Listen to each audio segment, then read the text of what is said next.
Next যেটা আমরা পড়বো সেটা হচ্ছে প্রপার্টিজ। হ্যাঁ, তো properties of geometric progression. Properties of geometric progression, এই প্রপার্টি গুলো কিন্তু খুব একটা ইম্পর্টেন্ট না।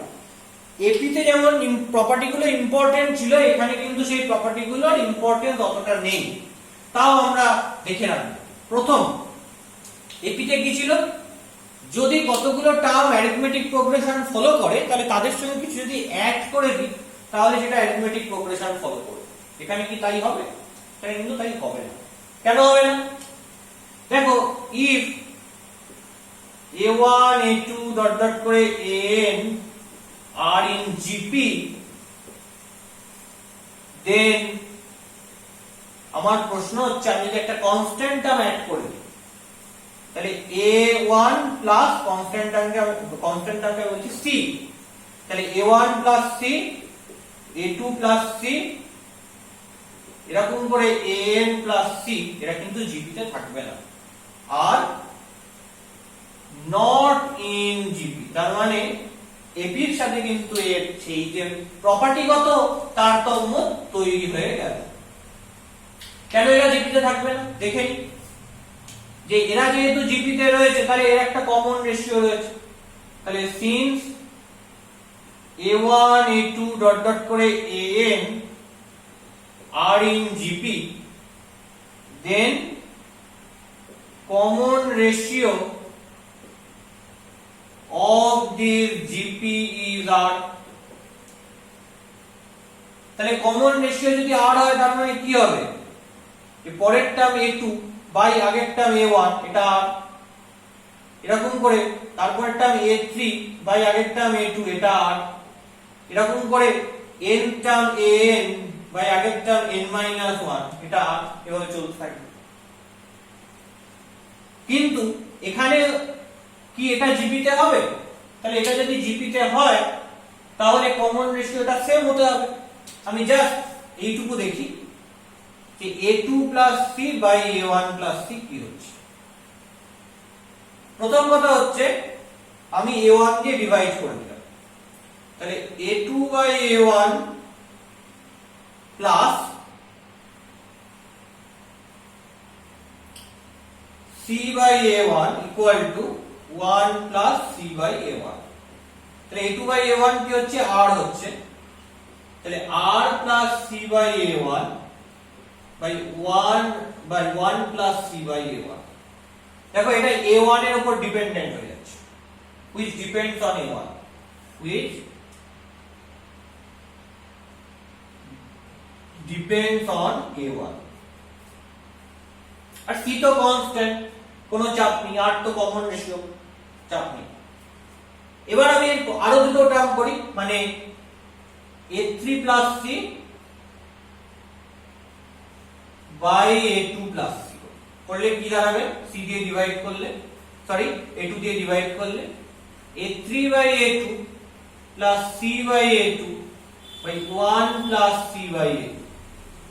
a3 by a2 করলে কি হবে? সেটাও কমন রেশিও r, তাহলে r plus c by a2 by 1 plus c by a2।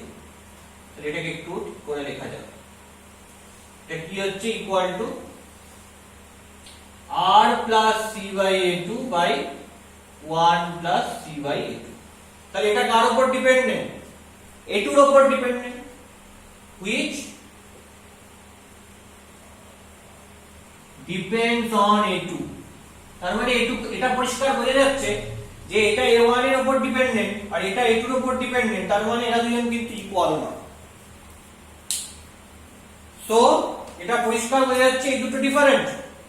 তো a2 plus c by a1 plus c not equal to a3 plus c by a2 plus c।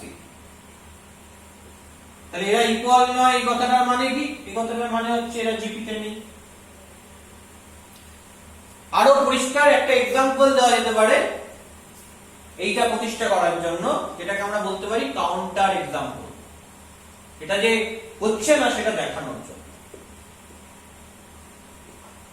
কি counter example দেওয়া যেতে পারে? উদাহরণ কি দেওয়া যেতে পারে? সিন্স 2 আর ইন জিপি দেখা যাচ্ছে 248 জিপিতে রয়েছে, দেখো কমন রেশিও 2, আমি এর সঙ্গে অ্যাড করে দিলাম 1, তাহলে 2 প্লাস 1 4 প্লাস 1 8 প্লাস 1, এটা কিন্তু জিপিতে 5/3 আর এটা 9/5 সেম না, তাহলে আর নট ইন জিপি। তাহলে যেমন এখানে জেনারেলাইজড রেজাল্ট দিয়ে বলা গেল যে এইটা a1 এর উপর ডিপেন্ডেন্ট আর এইটা a2 এর উপর ডিপেন্ডেন্ট, তার মানে এইটা নট ইকুয়াল টু এটা হবে, মানে এই কোয়ান্টিটিটা এই কোয়ান্টিটির সাথে ইকুয়াল না ফর অল a1 a2, সমস্ত a1 a2 এর জন্যই এটা ইকুয়াল হবে না, অথবা এরকম কোন পার্টিকুলার a1 a2 হবে তার জন্য এটা ইকুয়াল। কেন হবে না? কারণ a1 আর a2 এর যে চয়েস সেই দুটো সেম না, সেই দুটো সেম না, তাহলে এদের ইকুয়ালিটির কোনো কারণ নেই। মানে চাইলে আমি a2টাকে আবার a1 দিয়েও লিখতে পারি, লিখে দেখাতে পারি যে এই দুটো কোয়ান্টিটি একেবারে আলাদা হয়ে গেছে, ঠিক আছে? a2টাকে আমি যদি লিখি r ইনটু a1 তাহলেই দেখা যাবে এই দুটো কোয়ান্টিটি একদম আলাদা হয়ে গেছে। কেন আলাদা হয়ে গেছে? কারণ এটা হয়ে যাবে r square plus p by a1 by r plus p by a1, এই দুটো ইন জেনারেল আলাদা, একদম আলাদা কোয়ান্টিটি ফর সাম। তাহলে এখানে এই দুটো ইন জেনারেল আলাদা হবে ফর সাম a1 a2, কিছু a1 a2 এর জন্য। তো কিছু a1 a2 এর জন্য পার্টিকুলারলি আলাদা যদি হয় যারা কিনা জিপিতে রয়েছে, তাহলে আমি বলতে পারবো যে এরা জিপিতে নেই। যেমন এইটা আমরা একটা এক্সাম্পল, কাউন্টার এক্সাম্পল হিসেবে দিয়েছি, যদিও তোমাদের জন্য এই এক্সাম্পলটাই যথেষ্ট, এত করে দেখার দরকার নেই। তাহলে এটা হচ্ছে ফার্স্ট প্রপার্টি। তাহলে সেকেন্ড প্রপার্টিটা কি? সেকেন্ড প্রপার্টিটা হচ্ছে যদি a1 a2 a3 dot dot করে an জিপিতে থাকে, তাহলে সাবট্রাক্ট করে দিলে তারাও কিন্তু জিপিতে থাকবে না। সিমিলার রিজন, একই রিজনে তারা জিপিতে থাকবে না।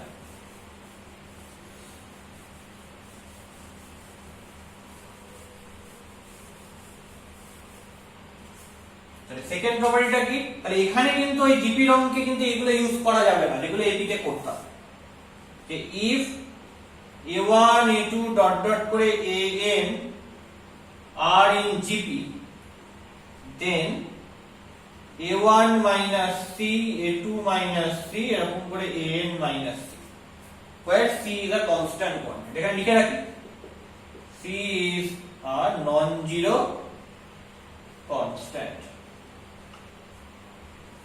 তাহলে r not in GP, এটা GP তে থাকে। এবার প্রশ্নটা হচ্ছে যদি মাল্টিপ্লাই করি তাহলে কি থাকবে, আর ডিভিশন করলে কি থাকবে? তো দেখা যাক, if a1 a2 dot dot করে an are in GP, then a1 into c, যেহেতু নন জিরো কোয়ান্টিটি গুণ করতেই পারি, a2 c এরকম করে an c, দেখো এরা GP তে থাকে। কেন এরা GP তে থাকবে? কারণ এদের কমন রেশিও যদি r হয় তাহলে এদের কমন রেশিও দেখো r হবে, কারণ a2 by c by a1 by c করলে c নন জিরো টার্ম কেটে যাবে, তো a2 বাই a1 পাবো। তাহলে এখানে যেহেতু r পেয়েছি তাহলে এটা ওই a2 বাই a1 টা কি হবে, r ই হবে। এরকম করে দেখো এর কমন রেশিও r। তাহলে if a1 a2 an are in GP with common ratio r, then a1c a2c anc are in GP with same common ratio, with same common ratio, মানে যার কমন রেশিওটা same হবে, যেটা কিনা r। Division করলে কি হবে? হ্যাঁ, ডিভিশন করলেও তারা জিপি তে থাকবে। তার মানে আগে যেটা হচ্ছিল যে চারটেই এপি স্যাটিসফাই করছিল, আমরা দেখলাম প্রথম দুটো জিপি স্যাটিসফাই করছে না এবং তারপরের দুটো জিপি স্যাটিসফাই করবে। তাহলে ঠিক আছে, কমন রেশিওটাও সেক্ষেত্রে কি হবে? কমন রেশিওটাও সেক্ষেত্রে সেমই হবে। if a1 a2 dot dot করে an are in GP with common ratio r, then a1 by c, c টা নন জিরো টার্ম আগেই বলে দিয়েছি, নন জিরো কনস্ট্যান্ট, তাই ডিভিশনটাও করতে পারছি।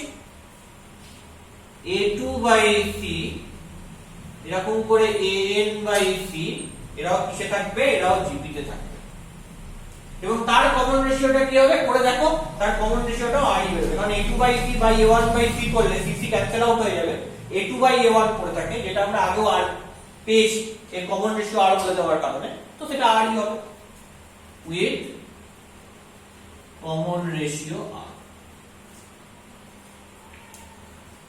এবং আর যে কমন রেশিওটার কথা বলতে সেটা তো নন জিরো, সেটা আমরা বাই ডেফিনেশন ধরে নিয়েছি, তো ওগুলো আর আলাদা করে লেখার দরকার নেই। তাহলে এই চারটে প্রপার্টি হলো। 5 নম্বর প্রপার্টিটা কি? 5 নম্বর প্রপার্টিটা হচ্ছে যে ধরো তিনটে টার্ম জিপি তে বলে দিয়েছে এবং তার প্রোডাক্টটা আমায় বলে দিয়েছে।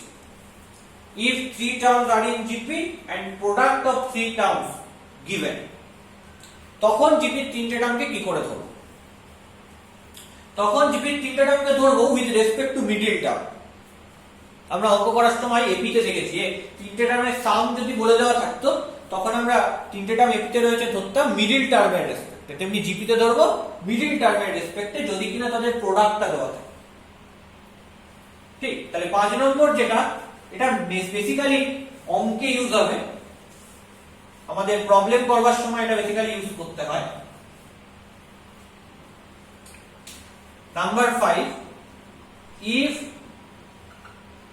3 terms are in GP and product of 3 terms are given, and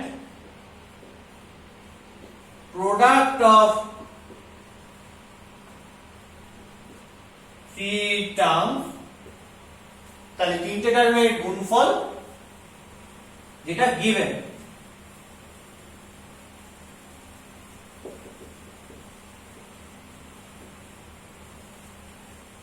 তাহলে যদি তিনটে টার্ম জিপি তে থাকে and product of 3 terms is given দেওয়া থাকে, তাহলে আমরা কিভাবে তিনটে টার্ম ধরবো? মিডল টার্মের রেসপেক্টে ধরবো। মিডল টার্মটাকে ধরবো a, যদি কমন রেশিও r ধরে নিই, কেন জিপি তে রয়েছে বলে দিয়েছে, তাহলে পরের টার্মটা হবে ar আর তার আগের টার্মটা হবে a বাই r। তাহলে দেন 3 টার্মস are, তাহলে কার রেসপেক্টে ধরবো? With respect to middle term, middle টার্মের রেসপেক্টে ধরবো। এটা কিন্তু মাথায় রেখে দাও, এটা কিন্তু কোথাও এখানে লেখা থাকবে না। কি হবে তিনটে টার্ম? আমরা বলছি মিডল টার্মটাকে b, কমন রেশিওটাকে ধরে নিচ্ছি let common ratio equal to r। কেন কমন রেশিওটা r? কারণ এরা জিপি তে রয়েছে, তাহলে একটা কমন রেশিও থাকবে and it must be not equal to 0, সেটা আমাদের বাই ডেফিনেশনই বলে দিচ্ছে। তাহলে মিডল টার্মটা b, তাহলে তার পরের টার্মটা কি করে পাই? তার সঙ্গে কমন রেশিওটা মাল্টিপ্লাই করলেই পাই, তাহলে তার পরের টার্মটা হবে br। আর তার আগের টার্মটা কি করে পাই? তাহলে তখন এর আগের টার্মটা ডিভিশন করলে পেয়ে যাব। কেন ডিভিশন করলে পাবো? কারণ তার আগের টার্মটা যাই হোক না কেন তার সঙ্গে r মাল্টিপ্লাই করে b হতে হবে। তাহলে কোন টার্মের সঙ্গে r মাল্টিপ্লাই করলে b হয়? ধরলাম x, এর সঙ্গে r মাল্টিপ্লাই করব, তার আগের টার্মটা x, তার সঙ্গে r মাল্টিপ্লাই করব, কমন রেশিওটা মাল্টিপ্লাই করব, তাহলে তার পরের টার্মটা হবে b। তার মানে কোন টার্মের সঙ্গে মাল্টিপ্লাই করলে x টা তাহলে কত হবে? b by r। কেন এটা করতে পারলাম? r নট ইকুয়াল টু 0, তাই এই r দিয়ে ডিভাইড করতে পারলাম। তাহলে এর আগের টার্মটা কি হতে হবে? পরিষ্কার বোঝা যাচ্ছে, আগের টার্মটাকে b বাই r। তাহলে দেন 3 টার্মস আর b by r, b br। এবার যদি 5 টার্মস আর ইন জিপি দেওয়া থাকে and product of 3 terms is given, এবং ওই 5 তখন 5 টার্মের প্রোডাক্ট যদি given থাকে তখন কিভাবে ধরবো? তখন ধরবো b by r square, b by r, b br br square, এইভাবে। তখনও সেই কমন রেশিওটা কি থাকবে? r ই থাকবে। তো জাস্ট জিনিসটাকে স্টেট করে নিই যাতে বোঝার সুবিধা হয়। অ্যাকচুয়ালি এভাবে ধরার উদ্দেশ্যটা হচ্ছে তিনটে টার্মের প্রোডাক্ট তো দেওয়া রয়েছে, যখন আমি তিনটে টার্মের প্রোডাক্ট করব সে b by r into b into br equal to given কিছু একটা নাম্বার, তখন দেখো r আর কেটে যাবে, b cube equal to given number হয়ে যাবে। তাহলে b কিউব ইকুয়াল টু যদি গিভেন নাম্বার হয়ে যায়, তাহলে এখান থেকে কি ডাইরেক্ট আমি b টাকে বার করে নিতে পারবো। তো এই যে ক্যালকুলেশনের সুবিধাটা, এই জন্যই আমি এভাবে ধরি। তাহলে 6 নম্বর প্রপার্টিটা জাস্ট লিখে ফেলি, and that is last property, if 5 terms are in GP and product of 5 terms is given, then 5 terms are, কি হবে 5 টার্মস, মাঝেরটাকে b, আমরা কমন রেশিও ধরে নিচ্ছি, একইভাবে r, এটা অবশ্যই নন জিরো বাই ডেফিনিশন। তাহলে এর পরের টার্মটা কি হবে, আর গুণ হবে, কমন রেশিও মাল্টিপ্লাই হবে br, তারপরের টার্মটা কি হবে, আরো r গুণ হবে br স্কয়ার, আর আগের টার্মটা কি হবে, r ভাগ হবে, কারণ আগের টার্মটা যাই হোক না কেন তার সঙ্গে r দিয়ে গুণ করলে b পেতে হবে, তো এটা b বাই r হতে বাধ্য। এর আগের টার্মটা যাই হোক না কেন তার সাথে r গুণ করলে b বাই r হতে হবে, তাহলে এটা কি হতে বাধ্য, b বাই r স্কয়ার হতে বাধ্য। কেন b বাই r স্কয়ার সঙ্গে r গুণ করলে তবেই তো b বাই r হবে না। এতে সুবিধা কি হলো, এতে সুবিধা হলো এখান থেকে আমি যদি মাল্টিপ্লাই করে দিই এই একই ম্যানারে আমি এখান থেকে b টা পেয়ে যাব। কেন, কারণ মাল্টিপ্লাই করে দিলে b টু দা পাওয়ার 5 টা একটা গিভেন নাম্বার হয়ে যাবে, তো সেখান থেকে b টা বার করে নেওয়া পসিবল হবে। তাহলে আমার কি হবে, ক্যালকুলেশনটা অনেক ইজি হয়ে যাবে, আমার প্রবলেমটা করাটা অনেক ইজি হয়ে যাবে, অতটা জটিল হবে না। ওকে, তো এই হচ্ছে জিওমেট্রিক প্রোগ্রেশন।